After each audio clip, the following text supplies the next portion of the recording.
Liz here, coming to another video. Now this one is another book review. So for those of you who are fans of hockey romance, you may want to tune into this video. So this book that I'm reviewing today is Unravel Me by Becka Mack. It is part of the Playing for Keeps series, and it's book number 3. So previously I had read the book Consider Me, which was number 1. So that's this one here. And that one was Carter Beckett and Olivia Parker's story. And then I read Play With Me, and that is Jenny and Garrett's story. And Jenny, of course, is Carter's little sister. And now I've read number 3, which is Adam, Lockwood, and Rosie's story. So Adam, I don't know if you've read the earlier books in the series, you know that Adam was really hurt by his ex-girlfriend, Courtney. And that was when he found her in bed with someone else in their apartment they were renting.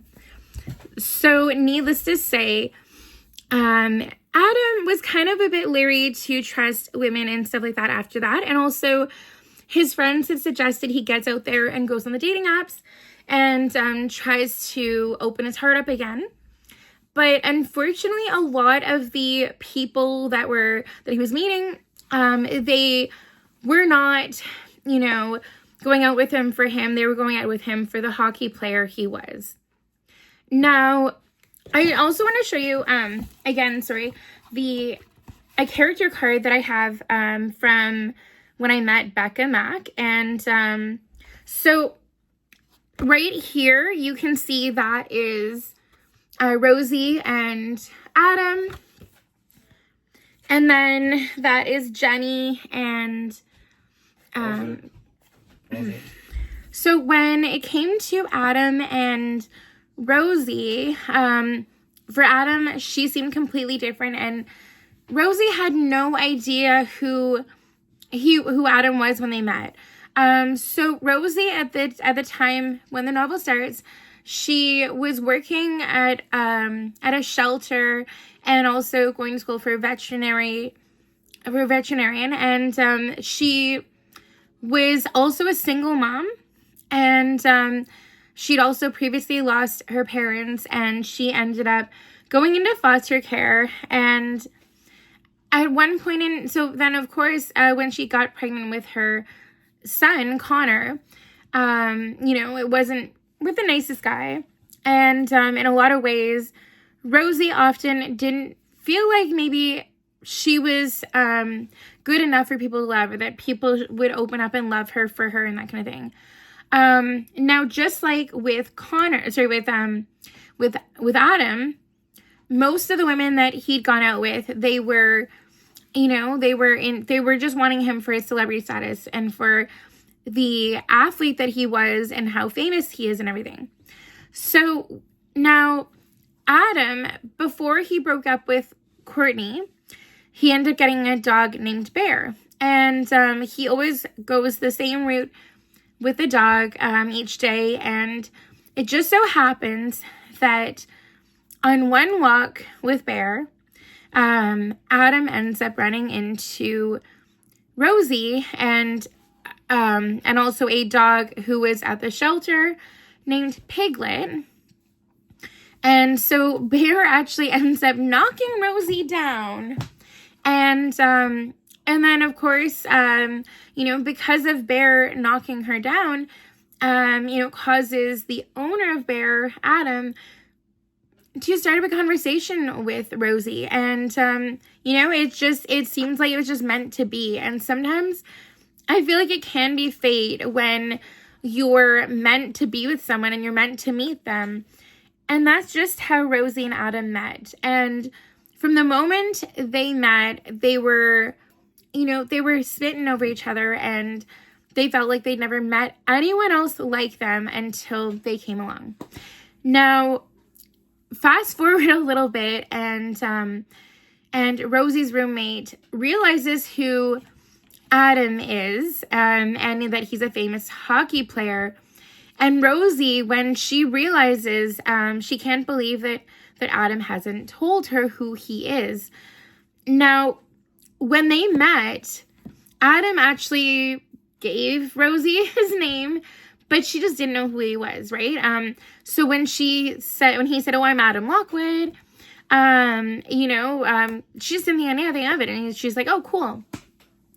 And then also to Adam, even though now he's a professional hockey player and he makes tons of money and everything like that, Adam also had a start in the foster system and then was adopted.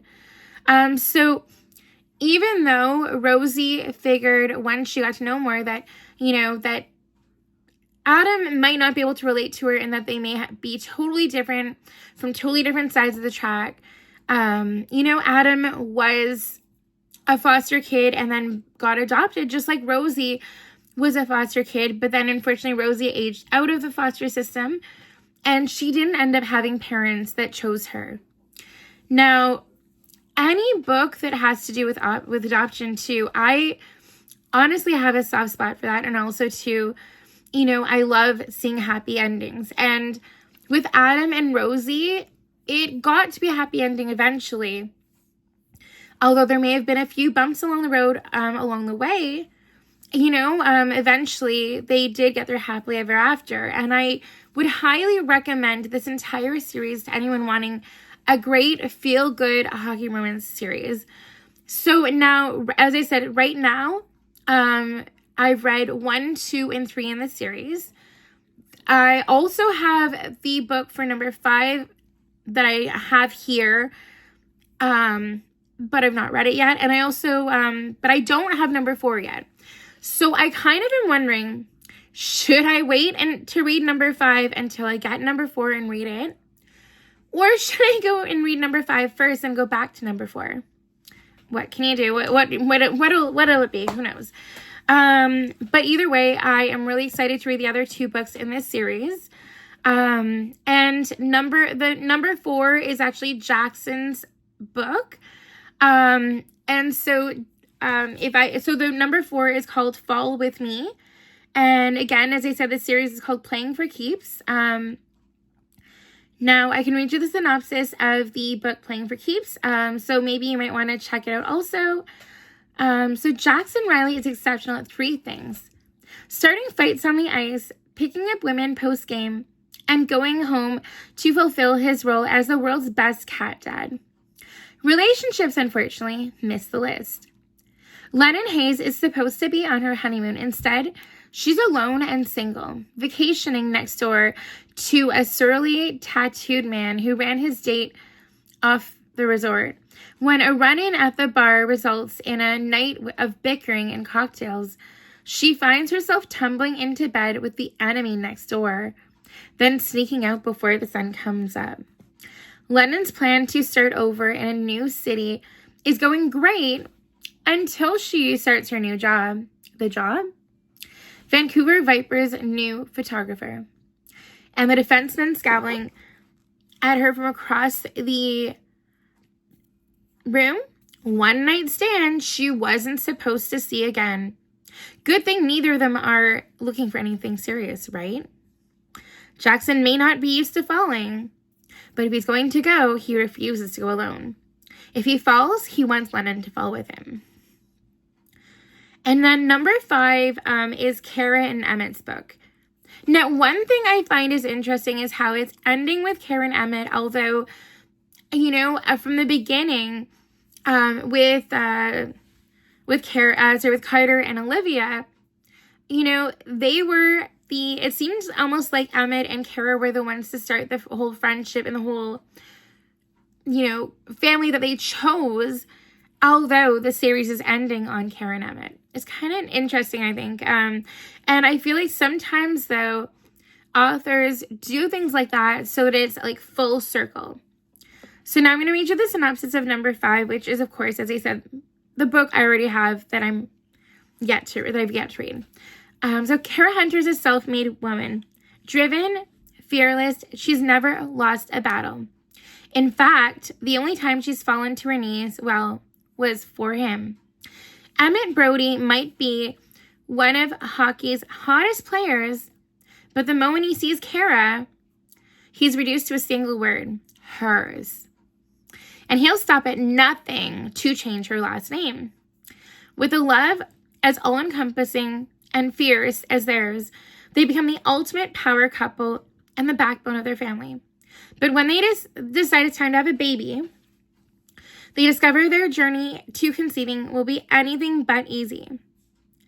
As they face off with infertility, a battle that strips them to their bones, they'll see just how unshakable their foundation really is. They thought they could survive anything together, but how do you survive when you're barely breathing? So that, infertility can be sometimes like a sensitive subject, and, sometimes a lot of authors might be afraid to write about that subject.